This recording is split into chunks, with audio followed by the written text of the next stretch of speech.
Hello बच्चों, चलिए प्रश्न को पढ़ते हैं। आप लिखा है एक तार जिसकी लंबाई L व त्रिज्या R है बच्चों, इसके एक सिरे पर दृढ़ता से बंधा हुआ है तो तार के दूसरे सिरे को F बल F से खींचने पर तार की लंबाई में वृद्धि स्मॉल l होती है। तो इसी पदार्थ के एक दूसरे तार को जिसकी लंबाई 2L है तथा त्रिज्या 2R है, जब बल हम 2F लगाएंगे तो 2F बल से खींचने पर लंबाई में वृद्धि कितनी होगी, ये हमें बताना है।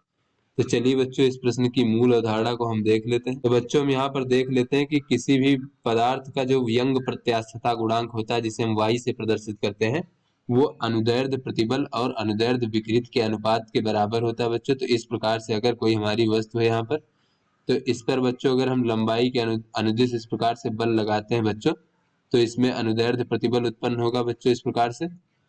तो बच्चों, बल लगाने पर जो इसकी लंबाई में वृद्धि होगी बच्चों, तो यहाँ पर बच्चों अगर इसका एक सिरा इस प्रकार से दृढ़ता से कहीं इस प्रकार से बच्चों बंधा हो इस प्रकार से, तो बच्चों ये बल लगाने पर उतना ही बल उधर भी उत्पन्न होगा। तो ऐसे में यहाँ पर लंबाई में वृद्धि इस प्रकार से हम इसको बच्चों हम डेल्टा एल मान लेते हैं इस प्रकार से, लंबाई में वृद्धि। और इसकी बच्चों प्रारंभिक लंबाई को हम एल नॉट मान लेते हैं इस प्रकार से। और बच्चों इसका जो अनुप्रस्थ काट का क्षेत्रफल उसे हम ए मान लेते हैं बच्चों। तो इसमें जो प्रतिबल बटे विकृत होगा बच्चों यंग प्रत्यास्था गुणांक, तो प्रतिबल कितना हो जाएगा बच्चों, ये हो जाएगा लगाया जाने वाला बल भागे बच्चों अनुप्रस्थ काट का क्षेत्रफल के बराबर होगा बच्चों। और विकृत क्या हो जाएगी, लंबाई में परिवर्तन भागे प्रारंभिक लंबाई इस प्रकार से। तो ये बच्चों हमारा यंग प्रत्यास्था गुणांक y होता है, जो किसी पदार्थ के लिए नियत होता है, पदार्थ के लिए बच्चों नियत होता है इस प्रकार से। तो चलिए बच्चों अपने प्रश्न को हल करते हैं। तो यहाँ पर कहा जा रहा है कि एक तार जिसकी लंबाई L व त्रिज्या R है, तो इसके सिरे पर दृढ़ता से बंधा है, दूसरे सिरे पर बल F से खींचने पर तार की लंबाई में वृद्धि L होती है। तो इसी पदार्थ के एक दूसरे तार को जिसकी लंबाई भी बच्चों 2L है तथा त्रिज्या 2R है, तो 2F के बल से खींचने पर लंबाई में वृद्धि क्या होगी। तो बच्चों पदार्थ समान है, इसलिए यंग प्रत्यास्था गुणांक का मान समान होगा। यहाँ पर लिख लेते हैं, चूंकि समान पदार्थ है इसलिए बच्चों y का मान जो है यंग प्रत्यास्था गुणांक समान होगा बच्चों। और ये यंग प्रत्यास्था गुणांक बराबर होता है प्रतिबल बटे विकृत। तो बच्चों पहली स्थिति में अगर हम प्रतिबल बटे विकृत देखें बच्चों, तो ये हो जाएगा लगने वाला बल F है भागे बच्चों अनुप्रस्थ काट का क्षेत्रफल त्रिज्या R है बच्चों, तो ये हो जाएगा पाई R का वर्ग इस प्रकार से।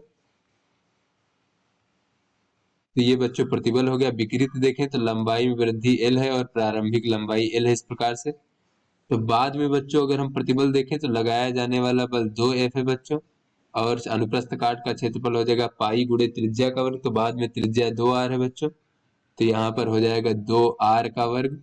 और भागे बच्चों विकृत कितनी हो जाएगी, तो बाद में लंबाई में वृद्धि डेल्टा एल मान लेते हैं। और भागे बच्चों यहाँ पर देख लेते हैं कि प्रारंभिक लंबाई जो है 2L थी इस प्रकार से यहाँ पर बच्चों।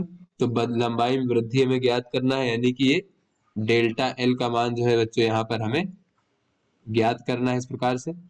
तो यहाँ से अगर हम देखें बच्चों, तो बच्चों ये यहाँ पर r का वर्ग से ये r का वर्ग कट जाएगा बच्चों, और ये f से f कट जाएगा, पाई से पाई कट जाएगा बच्चों, और ये l से l कट जाएगा। तो यहाँ पर देखें बच्चों, तो ये ऊपर 1 बचेगा, नीचे ये स्मॉल l बचेगा, और यहाँ पर बच्चों ये ऊपर 2 बचेगा इस प्रकार से।